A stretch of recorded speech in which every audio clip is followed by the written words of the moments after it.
मुश्किलात में ये लेके जाएंगे, क्योंकि इनकी सियासत जो है, जैसे मैंने कहा, सियासी जमातें अफराद और खानदानों के कब्जे में है और वो एक सीढ़ी है इक़्तिदार के लिए। अब पाकिस्तान तहरीक इंसाफ में हम क्यों इतना इस पे रिएक्ट कर रहे हैं और इसका मुकाबला करें? इसलिए कि पाकिस्तान तहरीक इंसाफ का वजूद ही नफी हो जाती है कि अगर हम वो रिवायती सियासत के तरीक़ेकार इस्तेमाल करें। पाकिस्तान तहरीक इंसाफ का वजूद इसी वास्ते हुआ था कि पाकिस्तान में हम एक नई सियासत इंट्रोड्यूस करेंगे जो खानदानों और मूरसी सियासत, ना सिर्फ मूरसी बल्कि उसमें बादशाहत नहीं होगी। आज लोग कहते हैं कि जी जिनको उन्होंने नॉमिनेट किया कम से कम उनकी फैमिली के नहीं थे, लेकिन पार्टी के चेयरमैन को यह हक किसने दिया कि वो नॉमिनेट करे? ये खुद जमहूरियत की नफी है। वो तो इन्फ्लुएंस कर रहे हैं, वो तो फैसले कर रहे हैं। ये हक वर्कर को देना चाहिए था। पीटीआई का वर्कर फैसला करता है कि कौन शख्स इस पार्टी से वफादार है, वो सलाहियत रखता है, वो उसके अंदर वो अहलियत है कि वो पार्टी को लीड करके और मुख्तलिफ लेवल्स पे, यानी प्रोविंशियल लेवल पे। आप ये अंदाजा लगाइए कि ये जो नाटक हुआ है इसमें इलेक्टोरल कॉलेज ही नहीं है, इसमें वोटिंग ही नहीं है। अभी सुबह इलेक्शन होने थे और साथ ही रिजल्ट्स का ऐलान कर दिया गया और तमाम के तमाम जो है वो अक्सरियत कम से कम जो है वो बिला मुकाबला मुंतखब हो गए। तो ये तो एक बहुत बड़ा फ्रॉड हुआ है, बहुत बड़ा फसाद हुआ है। तो हमारी ये जो सारी जद्दोजहद है, देखिए मैं समझता हूं और हम सब जो पीटीआई के जो ओरिजिनल्स हैं हम समझते हैं दो काम करने हैं आपको।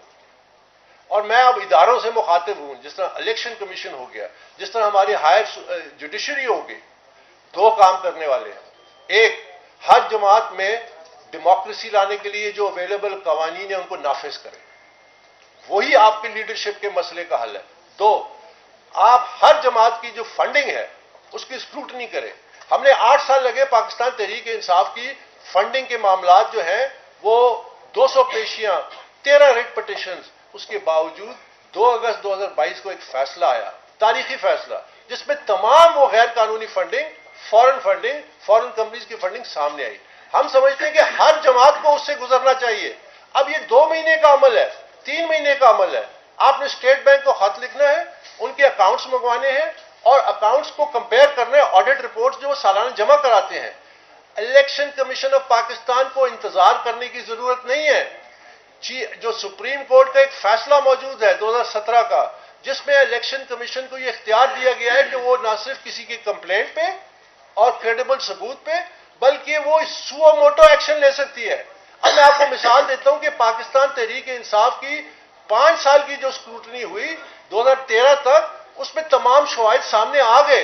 इन्होंने जानबूझ के कंसीलमेंट की, इन्होंने बैंक अकाउंट छुपाए, इन्होंने गैर कानूनी गैर मुल्की फंडिंग को छुपाया।